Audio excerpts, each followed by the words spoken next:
নমস্কার বন্ধুরা, বং ফুডিজাবের আরও একটি নতুন রেসিপির পর্বে আপনাদের সবাইকে স্বাগত জানাই। এর আগের ভিডিওতেই আমি আপনাদের সাথে ইনস্ট্যান্ট ইডলি এবং দু রকমের চাটনি রেসিপি শেয়ার করেছিলাম, তবে আজ আমি শেয়ার করতে চলেছি সাম্বার ডালের রেসিপি, যেটি ইডলি বা ধোসার সাথে সার্ভ করা হয়ে থাকে। হোটেল বা রেস্টুরেন্টের সাথে ঘরে পারফেক্টভাবে কি করে সাম্বার ডাল তৈরি করে নেবেন তারই একটি সহজ রেসিপি আজ আমি আপনাদের সাথে শেয়ার করে নিয়েছি। আসুন তাহলে দেরি না করে এগিয়ে যাওয়া যাক আমার আজকের ভিডিওর দিকে। সাম্বার ডাল তৈরি করে নেওয়ার জন্য প্রথমেই আমি এখানে একটি বোলের মধ্যে মেজারিং কাপের হাফ কাপ পরিমাণে অড়হর ডাল নিয়ে নিয়েছি। এটি ওজনে 125 গ্রাম রয়েছে। যেহেতু ডালের গায়ে অনেক ধুলো বালি ময়লা লেগে থাকে, তাই ডালটিকে জল বদলে 3 থেকে 4 বার পরিষ্কার করে ধুয়ে নিচ্ছি।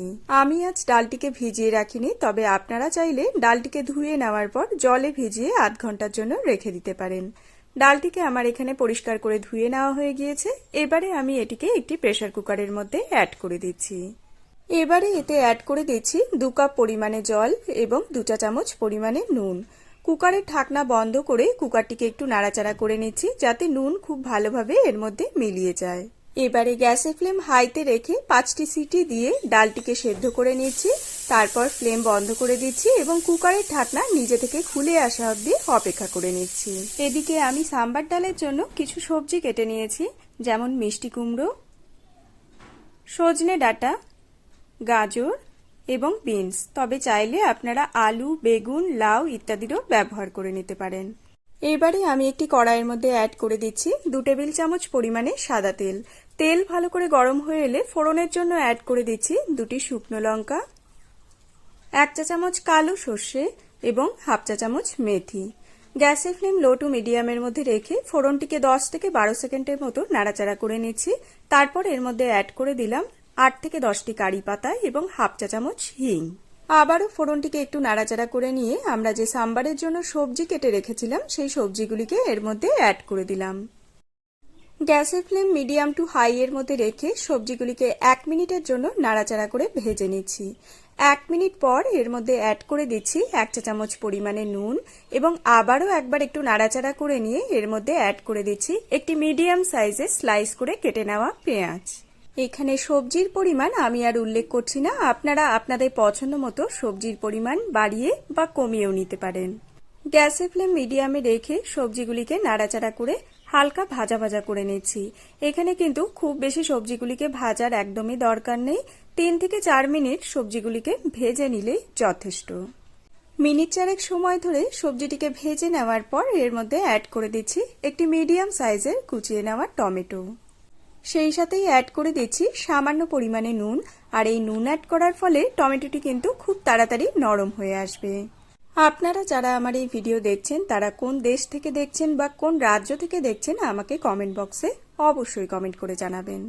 এছাড়া আপনাদের যদি আমার কাছে কোনো রেসিপি স্পেশালি দেখার ইচ্ছে থাকে সেটিও কিন্তু কমেন্ট বক্সে অবশ্যই কমেন্ট করে জানাতে পারেন। টমেটো অ্যাড করার পর মিনিট 2 সময় ধরে সবকিছু একসাথে নাড়াচাড়া করে রান্না করে নেওয়ার পর এর মধ্যে অ্যাড করে দিচ্ছি 1 চা চামচ পরিমাণে লাল লঙ্কার গুঁড়ো, 1 চা চামচ হলুদ গুঁড়ো এবং 2 চা চামচ পরিমাণে সাম্বার মশলা।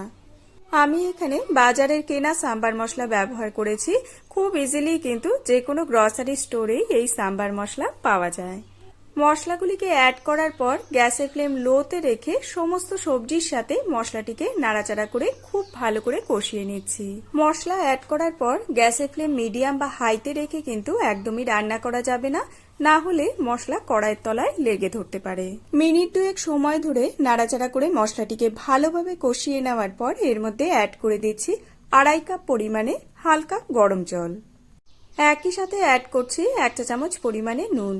তবে নুন অ্যাড করার সময় আপনারা অবশ্যই মাথায় রাখবেন আমরা কিন্তু সবজি ভাজার সময় এবং ডাল সেদ্ধ করার সময় নুন ব্যবহার করে নিয়েছি। সবকিছু একবার একটু নাড়াচাড়া করে মিলিয়ে নিচ্ছি।